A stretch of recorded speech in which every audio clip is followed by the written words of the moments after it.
All right, let's talk about something that probably hits a little too close to home for a lot of you out there. It's this weird paradox, right? You have these huge, massive dreams, but for some reason, they lead to, well, pretty much zero action. So, let me ask you, does this scenario maybe sound a little familiar? Be honest with yourself. I mean, you've got these huge dreams. You can see it all so clearly in your head, right? You think about them constantly, the vision is massive, your ambition is totally real, it's all right there. But then there's today. What did actually happen today? Maybe you watched, I don't know, 4 hours of videos, and then dinner was a bowl of cereal. The reality of the day just doesn't quite line up with those big plans, does it? And then you tell yourself that classic line, that little promise we all make. You know what? I'll start fresh Monday. Yeah, we've all been there. So what is up with that? What's really going on here? This is where we get to the core of the problem, this weird conflict between ambition and action. Okay, so get this. Here's a wild idea for you. What if you're not lazy despite being ambitious? What if you might be lazy because of it? I know, that sounds backwards, but stick with me here. It's not that your ambition and your inaction are fighting, it might be that one is actually causing the other. So to really get how this works, we need to talk about something called the paralysis trap.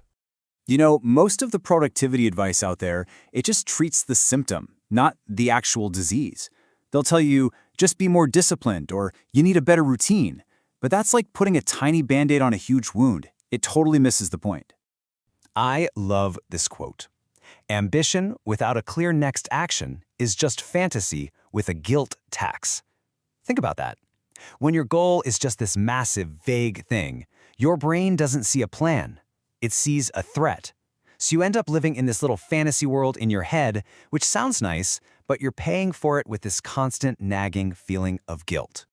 This really nails it. It's what we could call being a perfectionist in disguise. You're not actually lazy. You're paralyzed by the sheer size of your own vision. Why? Because doing nothing feels so much safer than doing something that might be, well, inadequate. It's easier to not try than to try and not be perfect. And here's exactly why you don't start. That aspiring novelist in you, they can't bring themselves to write a single bad paragraph because it's not the great American novel yet.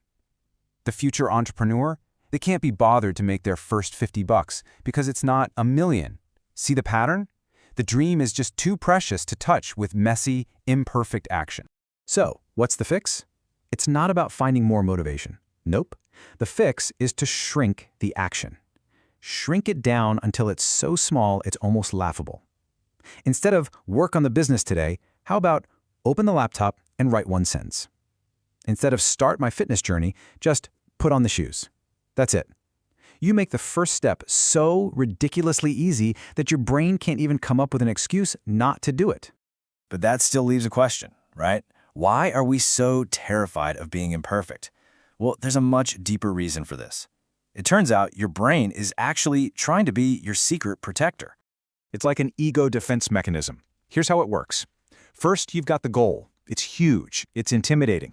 Then comes the fear, a really deep fear of imperfect action, of failing.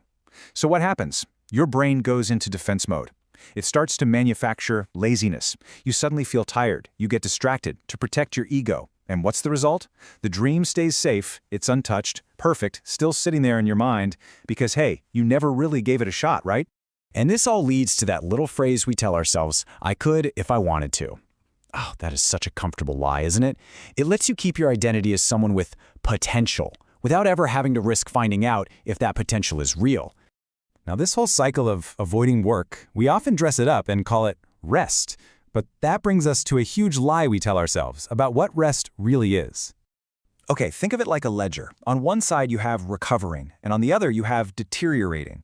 See, genuine rest, real recovery, it actually feels good. It's peaceful. It's restorative. It refuels you. But that other stuff, the endless scrolling, the binge watching, that feels like dread, right? A low-level anxiety. It's not rest. It's avoidance in a leisure costume. And honestly, it drains you more than the work itself would. So here's a little test for you. The next time you take a break, just ask yourself one simple question. Do I feel lighter or heavier? If you feel heavier, more drained, more anxious, you're not resting. You're hiding. And let me tell you, hiding is absolutely exhausting. Okay, so now that we've kind of unpacked all of that, where do we go from here?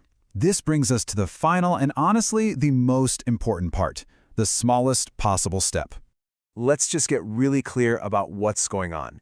Your real problem isn't laziness. It's not a laziness problem. It's a clarity problem. You don't know the very next step. It's a fear problem. You're afraid of being imperfect. And it's an honesty problem, being honest with yourself about what real rest actually is. And look, here's the hard truth of it all. Your ambition, it's real. That's not in question. But ambition that's just sitting still, that's just potential. And you have to understand, potential, it will eventually expire. It has a shelf life. So please, don't think the takeaway here is that you need some revolutionary new productivity system or a sudden bolt of lightning motivation. That's not it at all. The most important thing to remember is this. Your dream doesn't need you to be perfect. It just needs you to begin. So I'm going to leave you with this one question. I want you to forget the huge, grand vision for just a second. Just for right now, what's your next smallest thing? What's the absolute tiniest, most ridiculously small thing you can do to just begin?